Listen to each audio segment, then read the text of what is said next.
Hello and welcome to Insights IS. Let's start with the first issue, that is your National Ganga Council. Recently, the Prime Minister chaired the first meeting of National Ganga Council at Kanpur in UP. The first meeting of Council was aimed at reinforcing the importance of Ganga-centric approach in all departments of the concerned state as well as relevant central ministries. The National Ganga Council, also known as the National Council for Rejuvenation, Protection and Management of River Ganga, was set up in 2016 and it replaced the National River Ganga Basin Authority, that is NRGBA. The Namami Gange should holistically evolve to Earth Ganga, that is a sustainable development model with a focus on economic activities related to Ganga. Guys, in comment box mention which sustainable development goal mentions about clean water. In this program, setting up of a digital dashboard where data from villages and urban bodies is to be monitored on a daily basis by Niti Aayog and Ministry of Jal Shakti. The need to increase the efficiency of district Ganga committees for effective implementation of the Namami Gange program. The potential of religious and adventure tourism in the Ganga river basin area to be explored in the future, as the income generated from the tourism activities would help to generate sustainable income for cleaning the Ganga. National Ganga Council. Guys, the National Ganga Council is chaired by Prime Minister. The National Ganga Council is formed under the Environmental Protection Act 1986. These points are very important from prelim point of view. It has been given overall responsibility for the superintendence of pollution prevention and rejuvenation of river Ganga basin, including Ganga and its tributaries. National Mission for Clean Ganga acts as an implementation arm of the National Ganga Council. National Mission for Clean Ganga was established in the year 2011 as a registered society. Guys, in comment box mention water is in the which list of that is either state list or union list or concurrent list. Mention in the comment box. The next issue is Ajanta Caves. Guys, in 2017 prelim a question was asked on these caves of Maharashtra, that is Ajanta Cave. So, two tourist visitors centers set up at Ajanta and Ellora Caves by Maharashtra government have been shut due to their pending water and electricity dues worth 5 crore rupees. Location: Ajanta is a series of rock-cut caves in the Sahyadri ranges of Western Ghats on Waghara river near Aurangabad in Maharashtra. Number of caves: there are total 29 caves, all are Buddhist, of which 25 were used as viharas or residential caves, while 4 were used as chaitya or prayer halls.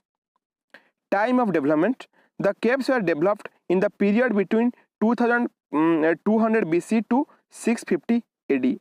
There are another cave, that is Ellora and Elephanta. These caves are very important. Some are Buddhist, some are Buddhist and Jain, some are Buddhist, Jain and Hindu caves. It is mentioned in the culture book, that is 11th class art and culture book. It is very important. Please have a look on it.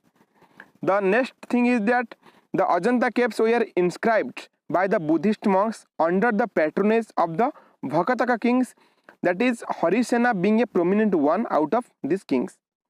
Reference of the Ajanta Caves can be found in the travel accounts of Chinese Buddhist travelers Fahi Hen during the reign of Chandragupta II, that is in the period between 380 to 415 century CE, and Huensang during the reign of Emperor Harshavardhana in between 606 to 646 CE, that is Common Era. Painting: the figures in these caves were done using fresco painting. It is important. The outlines of the paintings were done in a red color. One of the striking features is absence of a blue color in the painting. The paintings are generally themed around Buddhism, the life of Buddha and Jataka stories. The caves were designated as a UNESCO World Heritage Site in 1983. It is important. The next issue is Ellora Caves. Guys, it is located nearly 100 kilometers away from Ajanta Caves in Sahyadri range of Maharashtra. Both are in Sahyadri range. Number of caves. It is group of 34 caves, out of 7 are Brahmanical, 12 Buddhist and 5 are Jain. It is the only cave where Brahmanical, Buddhist and Jain themes are there. Remember it. Time of development.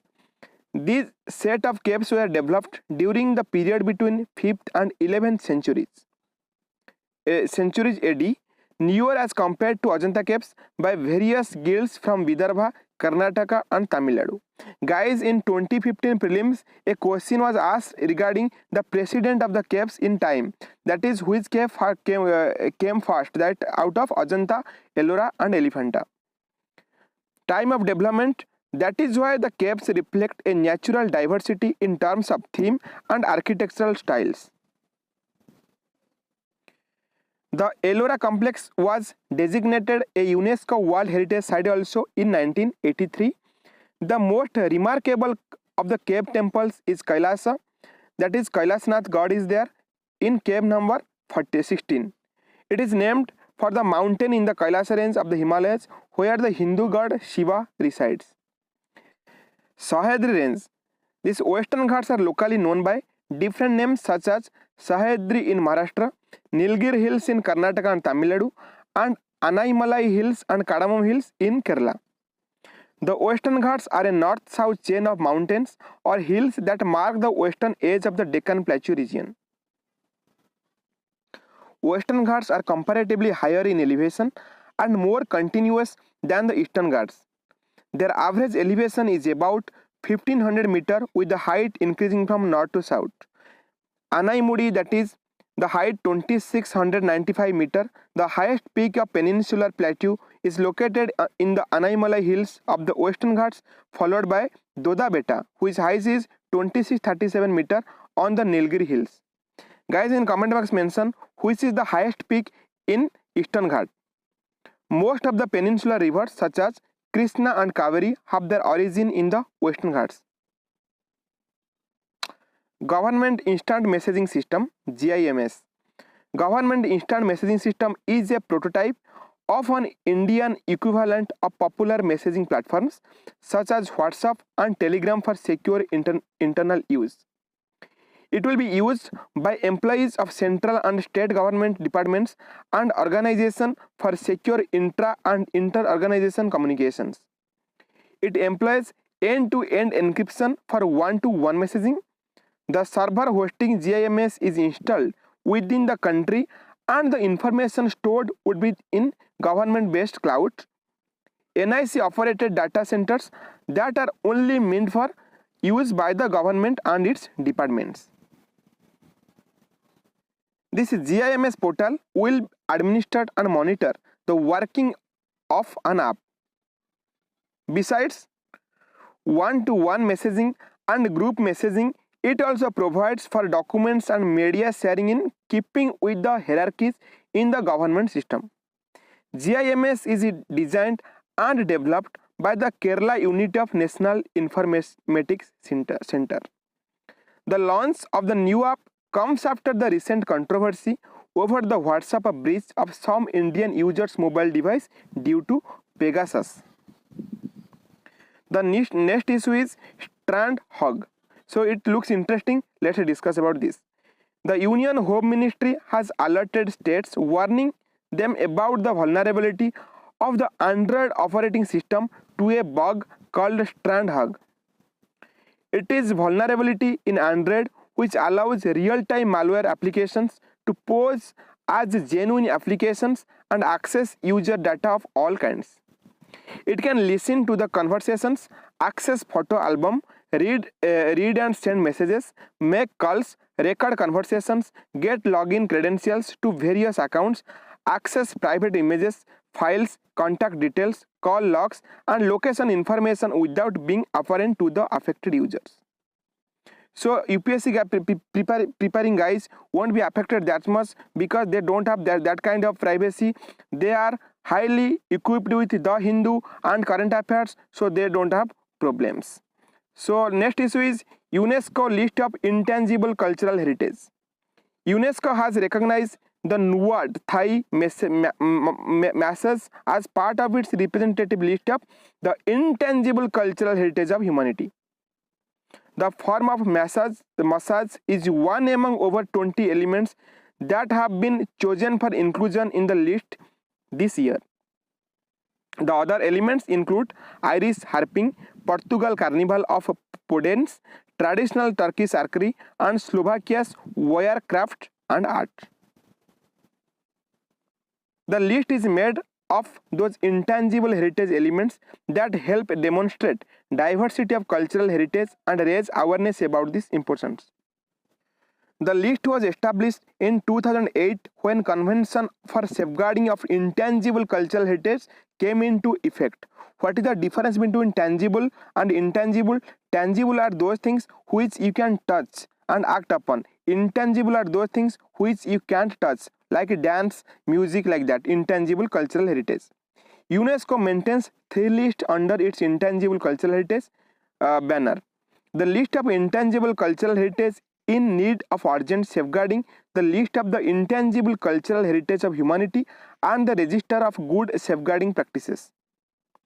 This is the list of intangible cultural heritage list. Kumbh Mela, yoga, tradition of Vedic chanting, tradition brass of and copper craft of utensil of Thateras in Punjab, Navruz, Buddhist chanting of Ladakh, and these things, please have a look on it.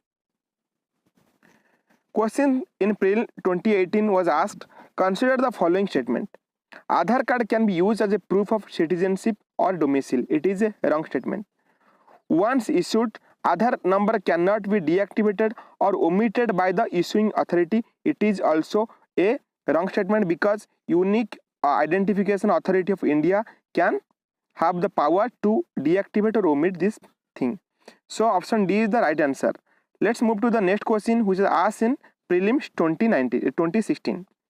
Gadgil committee report and Kasturirangan committee report, sometimes seen in the news, are related to.